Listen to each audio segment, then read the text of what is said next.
Olá, olá! Sejam todos e todas bem-vindas a mais uma aula aqui do meu canal, Carol Lacerda. Sou Maria Carolina, vocês me conhecem por Carol.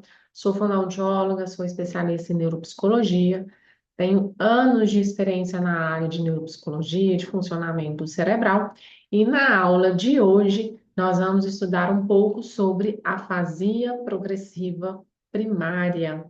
Nós vamos falar sobre o conceito, a classificação, as características de cada um dos subtipos, como podemos avaliar, e com isso vocês vão conseguir aí na sua rotina, na sua prática, já olhar para o seu paciente e identificar sinais que antes você talvez não conseguiria. Bom, antes da gente entrar na afasia progressiva primária propriamente dita, é importante a gente conhecer um pouco e rapidamente essa história para que vocês consigam contextualizar isso melhor no dia a dia. Eu tenho certeza que vocês já ouviram falar nas degenerações lobares frontotemporais ou nas demências frontotemporais. Pois então, a antigamente, a APP ela não era essa entidade nosológica como a gente está conhecendo ela agora, com um conceito próprio, com subtipos clínicos próprios. É, a gente fala antigamente, mas historicamente é recente, né? Porque a gente está falando aí de 10 anos, 15 anos, 20 anos. Então, a gente sempre teve vários tipos de demência. A mais conhecida é a doença de Alzheimer. A gente tem demências que são reversíveis, por exemplo, por avitaminose, por hipotiroidismo. Nós temos a hidrocefalia de pressão normal, por exemplo, temos a demência vascular, demências adquiridas. Então, a gente tem uma série, dezenas de tipos de demência, mas comumente a gente conhece da demência de Alzheimer, a doença de Alzheimer, e em alguns casos a DFT, que é a demência frontotemporal. Pois bem, quando foi então classificada as demências frontotemporais, elas tinham alguns subtipos. Então, tinha o subtipo semântico, o subtipo não fluente e o subtipo comportamental. Então, entendeu-se que dentro da categoria das degenerações lobares frontotemporais existiam algumas características de alguns tipos de pacientes que tinham bastante alterações de linguagem. O tempo passou e aí a gente tem uma classificação única, né, da APP, a afasia progressiva primária propriamente dita, ainda dentro do espectro das degenerações lobares frontotemporais, porque elas são focais, a gente vai ver na topografia que ela está relacionada aos lobos frontais, temporais, parietais. Então, por isso, ela está dentro do escopo das degenerações lobares frontotemporais. O que que mudou? Na verdade, passou a se conhecer mais sobre essa demência. Então, ela tem hoje um conceito muito próprio, muito claro, com características bem singulares. Obviamente, que quando a gente está aqui no consultório, na prática clínica, podem ser confundidas, mesmo porque tem a questão de que em que momento que você, profissional, está conhecendo esse paciente, avaliando este paciente. Então, provavelmente esse paciente vai estar em um determinado momento da evolução da doença. Então, acaba que essas características às vezes pode ficar mais confusa. Mas é importante dizer para vocês, principalmente que já me acompanham e já me conhecem, sabe o quanto eu sou defensora de se conhecer sobre a neurofisiologia da linguagem, sobre a neurolinguagem, sobre os aspectos linguísticos, cognitivos e não linguísticos que envolve o ser humano. Então, independente de classificar, e eu vejo que é uma grande preocupação, principalmente dos profissionais, como eu, como fonoaudióloga, como outros terapeutas que lidam com esses pacientes, é sempre pensando em classificação, mas é importante lembrar que a gente avalia função, a gente avalia pessoa, a gente avalia gente. tá? E por que que eu estou reforçando isso de novo? Porque a partir do momento que você foca demais na doença, como que avalia a doença X, como avalia a doença Y, você não treina o seu olhar para reconhecer aquilo que de fato vai ser importante para o paciente, porque afinal de contas, muitas vezes também não tem como você classificar, você não tem como fazer um diagnóstico fonoaudiológico, você não tem como ali ter dados suficientemente claros para subsidiar o diagnóstico médico, não só dentro das demências, mas dentro de outras alterações neurológicas ou de transtornos, né? Então, é muito importante ter isso claro, porque o paciente, quando você vai reabilitar, quando você vai estimular, você está avaliando, estimulando e reabilitando função e pessoas, tá? E por que que eu estou falando isso? Porque existe um conceito por trás da APP e características clínicas de cada subtipo muito específicos. Mas vocês vão perceber que a partir do momento que vocês entendem a topografia da lesão, ou seja, dessa doença, dessas atrofias que acontecem, vocês vão cair novamente naquilo que eu sempre falo. Então, não adianta querer fugir. Vocês vão voltar para o funcionamento da linguagem do ser humano, tá? Então, é muito importante. Inclusive, vou deixar aqui na descrição do meu canal uma aula que eu fiz dentro da jornada Neurofisiologia da Linguagem de janeiro sobre neurofisiologia da linguagem, que é muito importante que vocês entendam. Tá?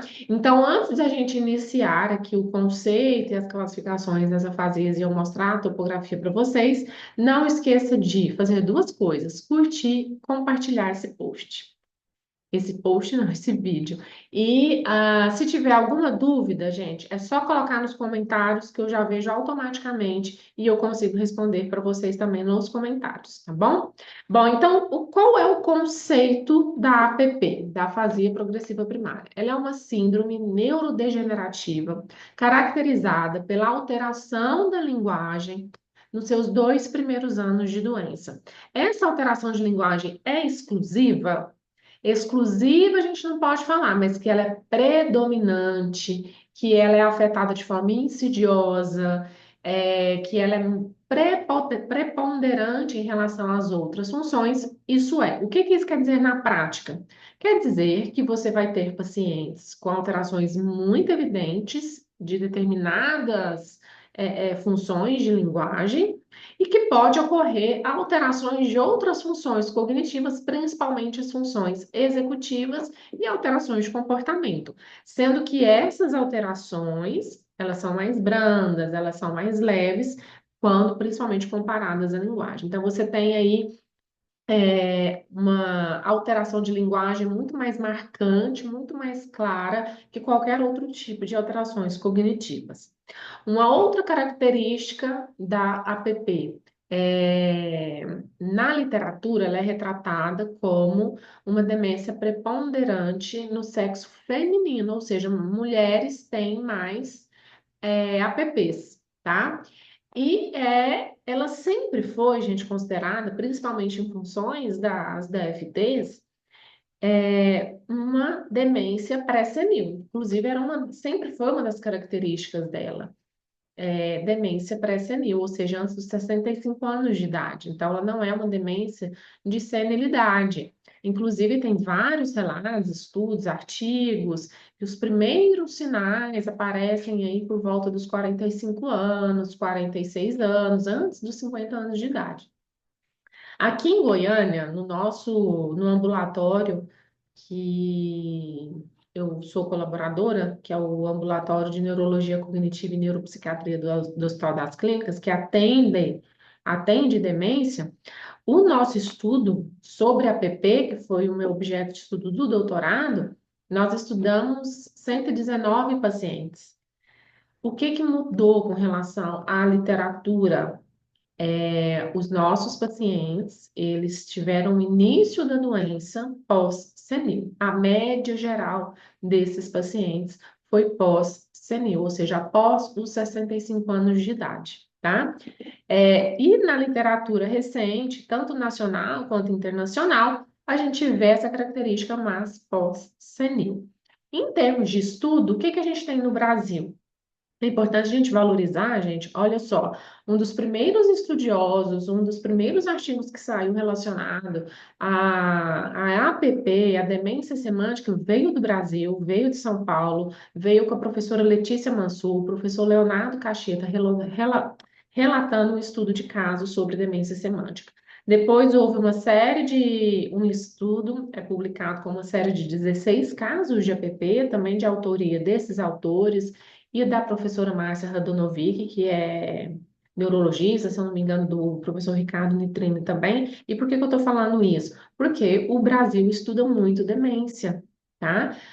Os maiores nomes da neurologia e da psiquiatria relacionados a esse tipo de estudo também está aqui no Brasil, tá? E mais recentemente teve o caso da Mirna Senna, que relatou uma série de 100 casos. E agora o nosso estudo aqui de Goiás, que teve uma série de 119 casos estudados, tá? Com essas características aí, mais mulheres, mais brancos, mais destros, mais pós-senil, tá? E dentro dessas características, claro que cada uma tem suas características neurolinguísticas. E é importante dizer que existe um consenso na literatura com uma classificação desses subtipos clínicos da APP. Essa classificação diz respeito às características de linguagem de cada uma dessas demências, tá? E antes da gente passar, portanto, nessa classificação, eu trago esse artigo bem recente, de 2022, que fala sobre as características clínicas e de neuroimagem das APPs.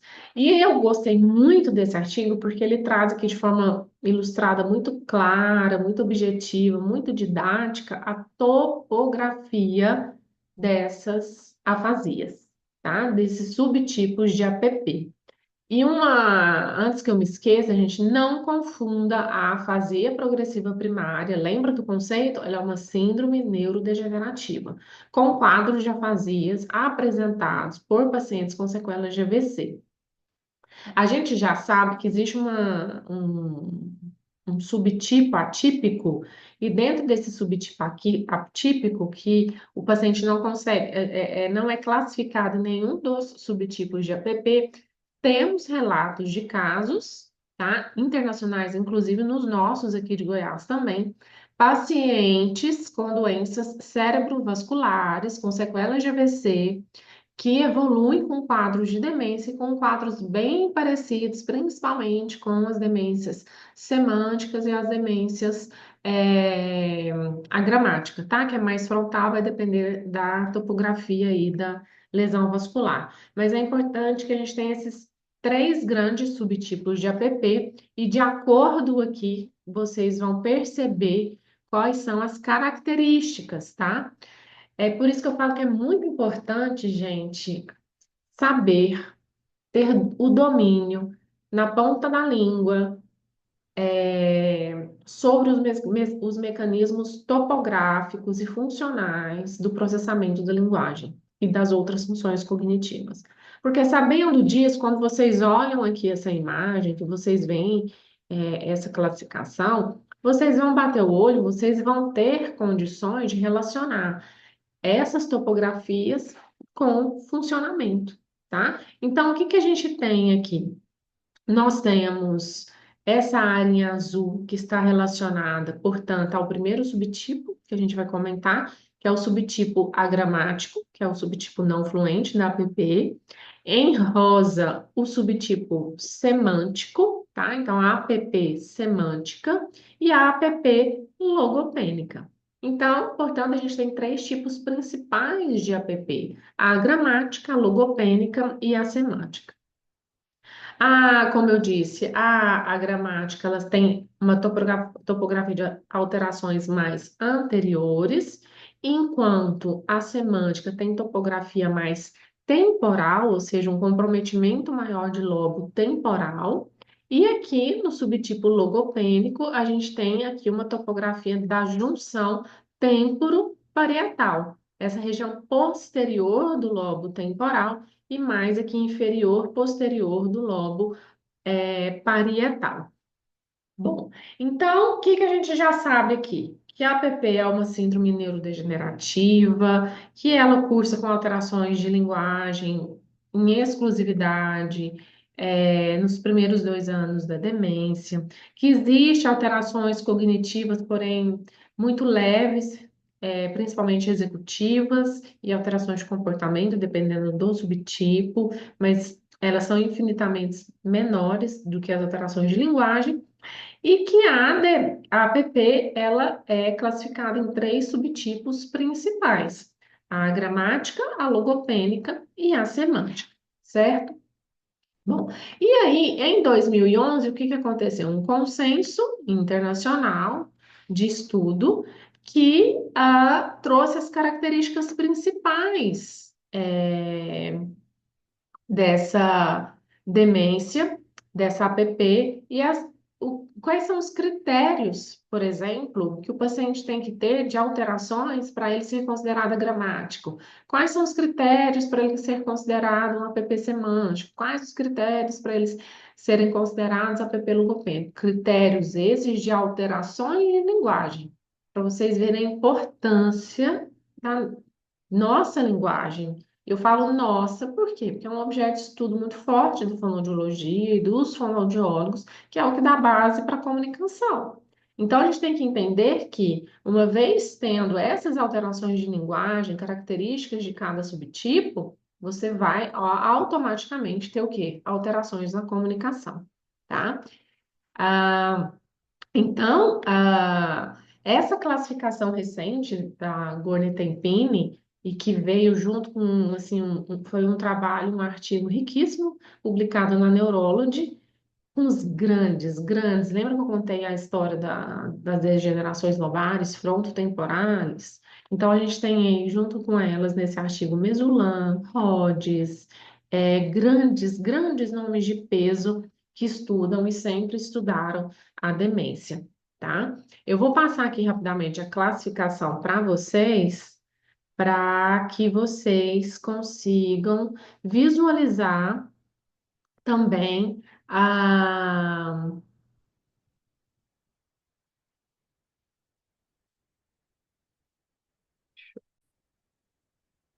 Então, eu vou passar aqui a classificação, ela está em inglês, mas aí depois eu já traduzi e já estou relacionando também com a topografia. Lembrando, eu vou deixar esse artigo para vocês, tá bom? Esse aqui, no caso, é um artigo da Mirna. O artigo original Neurology, ele não fica disponível, mas dá para estudar muito. Eu vou deixar, inclusive, todos os artigos. O primeiro de demência semântica, relato de caso, a série de casos de 16 apps, esse aqui da Mirna, todos brasileiros, e para vocês terem acesso aqui na descrição. Então, essas são as características, é um guia, né, um guideline, para basear essas características de cada subtipo de APP, tá? Então, a APP agramática, que é considerada a APP não fluente, a variante não fluente, eu vou explicar isso mais na frente, ela tem que ter pelo menos uma característica presente. Ou agramatismo na produção da linguagem, ou erros na fala, tá? Inconsistência nessa velocidade motora, erros fonológicos presentes, distorções. Geralmente são pacientes que têm quadros de apraxia de fala, certo? Como critério B, ela deve ter pelo menos 2 ou 3, que não tem que ter. Então, ele sempre é dividido em 2 critérios, um que precisa ter e um que necessariamente ele não apresenta. Então, o que é que não é comum na gramática? Não ter dificuldade de compreensão, tá? Não é tão comum, pode acontecer, mas não é tão comum. Compreensão de palavras isoladas, também não é comum ter essas características de dificuldade. Conhecimento do objeto também não é comum que ele tenha essa dificuldade. Por quê, gente? Porque a topografia da APP, a gramática, ela é mais o quê? Anterior. Então, ela tem muito mais dificuldade de produção, de execução, motora, do que esse conhecimento semântico, de compreensão, tá? Na app semântica, essa variante semântica deve ter pelo menos comprometimento de nomeação de objeto e comprometimento na compreensão de palavras. Por quê, gente? Estamos falando de uma topografia mais posterior, mais temporal. Então, obviamente, funções de linguagem relacionada à recepção, à compreensão, a estoque lexical, à nomeação ele vai estar mais comprometido. O que geralmente não está, certo? E por que isso é importante, gente? Lembra que eu falei que às vezes é difícil classificar? Porque a gente depende muito do momento da evolução do paciente, de repente ele demora muito a vir para o consultório, a gente às vezes não consegue acompanhar dessa forma como desde o início. Então, a gente tem essas características aí diferenciadas. Bom, o que geralmente ele pode ter, mas não é tão frequente?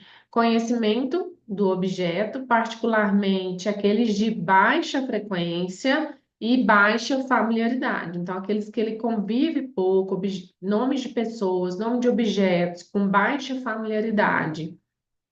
Ele pode ter ali comprometimento pode ter uma dislexia ou uma disgrafia, ele pode ter comprometimento de repetição, ele pode ter alguns aspectos motores de fala. Então, mas não é comum, tá? São características que às vezes o paciente não vai apresentar. O que é importante? Entender o momento da sua avaliação. Na variante logopênica, o que ele deve ter?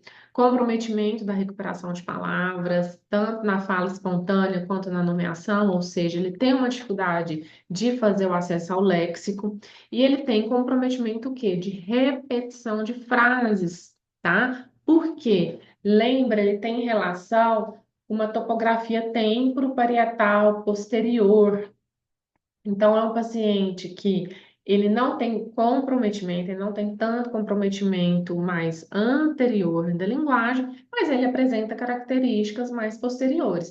E é importante, gente, de novo, vão lá ver a aula de neurofisiologia da linguagem. Por quê? O que que ele pode ter? Não é dos mais comuns, mas o que que ele pode apresentar? Erros fonológicos. Carol, mas como que ele pode ter erro fonológico? Porque dentro do processamento mais atual que a gente tem de fala, a gente tem um reconhecimento fonológico justamente naquela área da topografia da logopênica, tá? Então, ele pode ter parafasia fonêmica, ele pode ter erros fonológicos na fala espontânea, no momento que ele vai nomear algum objeto, ele pode ter dificuldade de compreensão de palavras ou de conhecimento, de objeto, mas ele não tem uma falha de estoque semântico igual acontece na variante semântica, tá? Por isso, sempre importante relacionar essa topografia com as funções relacionadas àquela área, que isso vai facilitar bastante o processo. Então, para ajudar vocês aqui, então, o que que a gente tem? A gente tem aqui na app logopêdica, só para a gente reforçar, então, a gente tem uma topografia temporoparietal posterior, com muita dificuldade de recuperação de palavras, lembra? Recuperar, evocar. A gente está falando de um processo mnemônico mais presente do que uma falha de estoque lexical semântico, como a gente vê na app semântica, tá? Dificuldade de repetir frases, lembra? é, Extensas, quanto mais longas, mais difíceis para ele. Eles podem ter, nos estágios iniciais, a preservação de compreensão de palavras isoladas e também da gramática. Tem os erros fonológicos, do tipo parafásico, tanto na fala espontânea quanto na nomeação, que a gente já viu. Qual que é a topografia? De novo, região temporoparietal esquerda. tá? E uma informação muito importante, gente. A logopênica, ela é conhecida por ser a APP, digamos assim, precursora da doença de Alzheimer. A gente tem uma porcentagem bem alta de indivíduos que têm o diagnóstico de APP logopênica e eles evoluem posteriormente para a doença de Alzheimer. Esses dias, uma aluna do curso de avaliação, ela estava perguntando sobre isso, se fazia o biomarcador de Alzheimer. Até onde eu sei, o biomarcador é feito em alguns casos, principalmente nesse, para critérios diagnósticos e também de exclusão.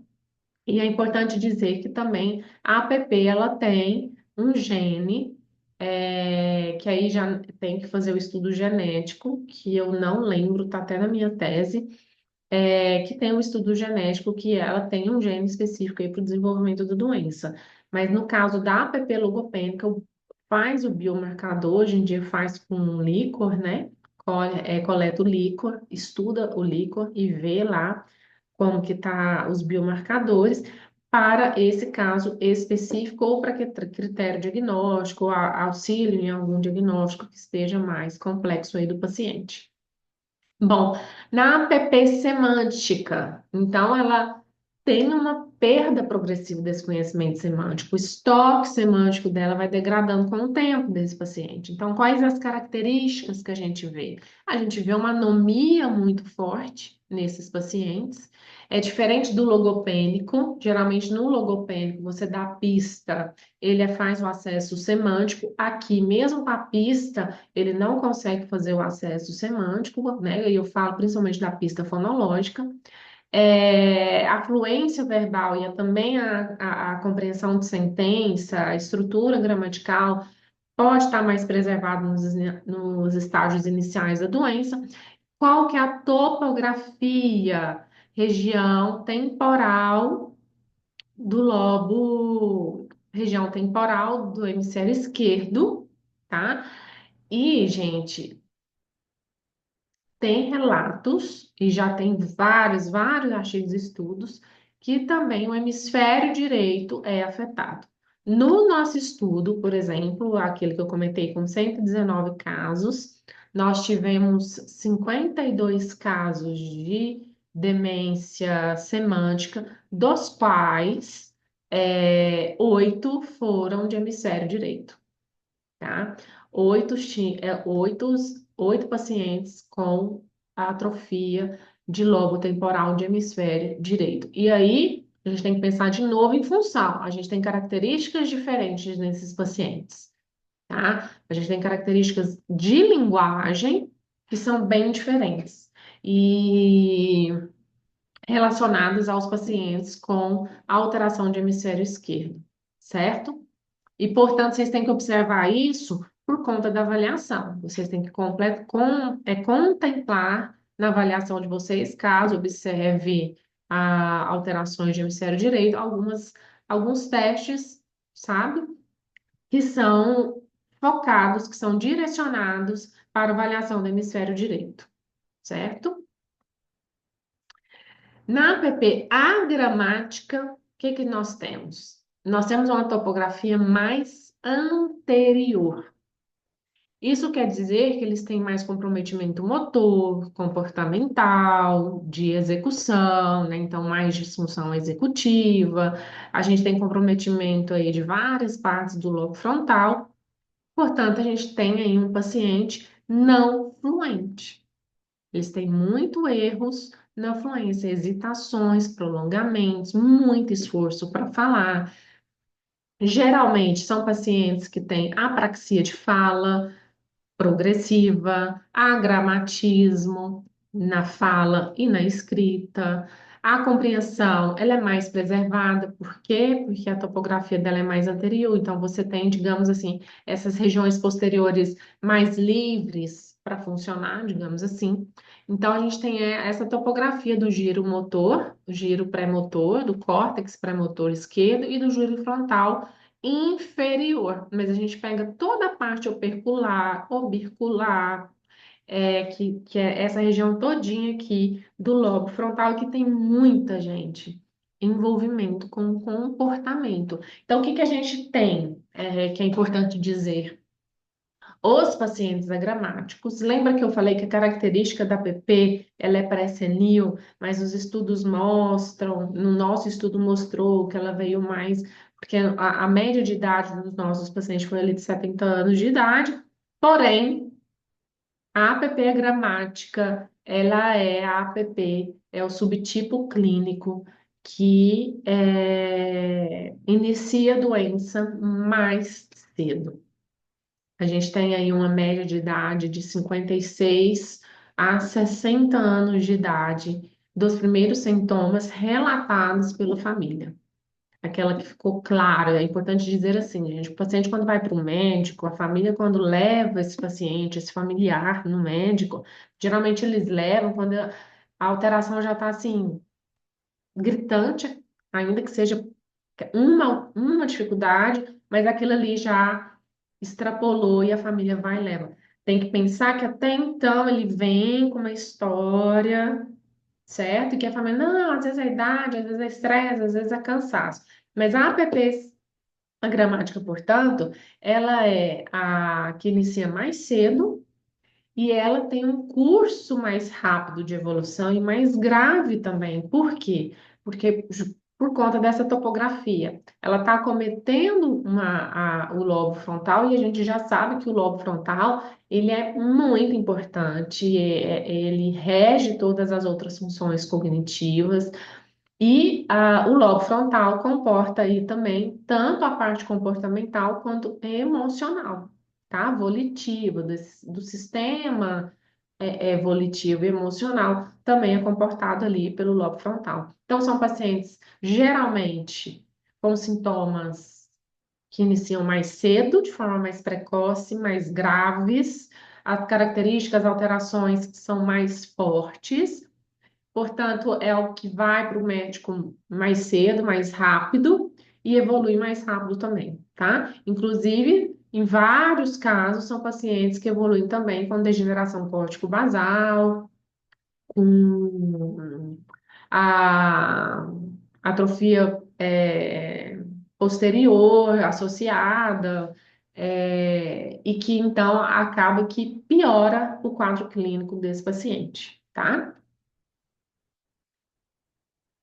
E como eu falei, tem um quarto subtipo, quando o paciente não é classificado nenhuma desses subtipos, existe a forma atípica já descrita na literatura, que é quando características de dois ou mais subtipos coexistem ali e esses sintomas não se ajustam completamente àqueles critérios que a gente viu rapidamente, já estabelecido em 2011 por Gordon e Tempini, que é consenso hoje para a gente seguir. Então, eles podem ter desde alterações semânticas, déficits gramaticais, com atrofias mistas das regiões cerebrais, então, dependendo muito da atrofia onde ele vai cursar com determinados tipos de alteração, e, portanto, também o espectro, né, as características, tanto clínica quanto neuropatológica, ele vai cursar aí para uma APP do subtipo atípica. O que que a gente tem muito nessa atípica já descrita? Traumatismo craniano pode acontecer, né? Já tem relatos na literatura, AVCs tem relatos na literatura. No nosso estudo, nós tivemos aí neurosífilis, nós tivemos AVC, neurosífilis, tumores, tá? Cistos. Não são todos os casos, tá, gente? Por algum motivo, tanto é que na nossa amostra de 119, 6 tiveram forma atípica da APP. Então, são casos mais raros, são casos mais brandos, tá? Então, é importante entender que a APP, para o fonoaudiólogo, eu costumo dizer assim que ela é um prato cheio para se entender a linguagem. Por meio dela, inclusive, a gente pode entender muito mais a relação da linguagem, esse funcionamento que é extremamente complexo, essa relação com as outras funções cognitivas. E aí eu pergunto para vocês, como avaliar esse paciente? Quais instrumentos de avaliação utilizar? Lembra das topografias? Lembra lá das regiões? Vocês precisam de avaliar linguagem.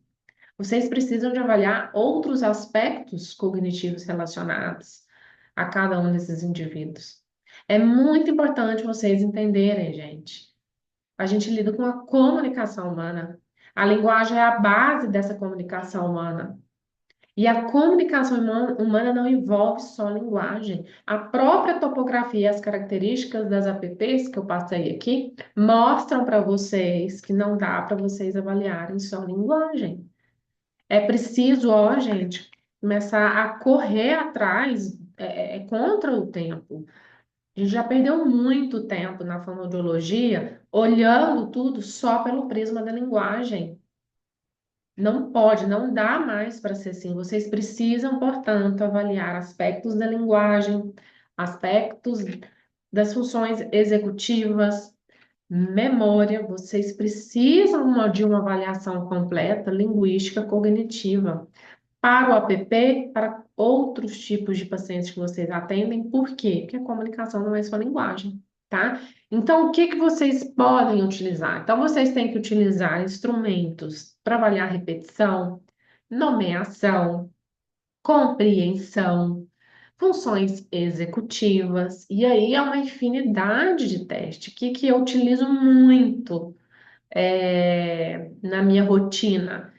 Quem já me acompanha e me conhece já vai saber o que que eu vou falar. Para você que está me conhecendo agora, eu, como sou especialista em neuropsicologia e desde sempre eu estudei e fiz todos os meus estudos, todos os meus trabalhos relacionados à neuropsicologia da linguagem. Então, eu utilizo testes neuropsicológicos, né, cognitivos. Por quê? Porque eu preciso de fazer esse mapeamento neurofuncional, neurocognitivo do meu paciente.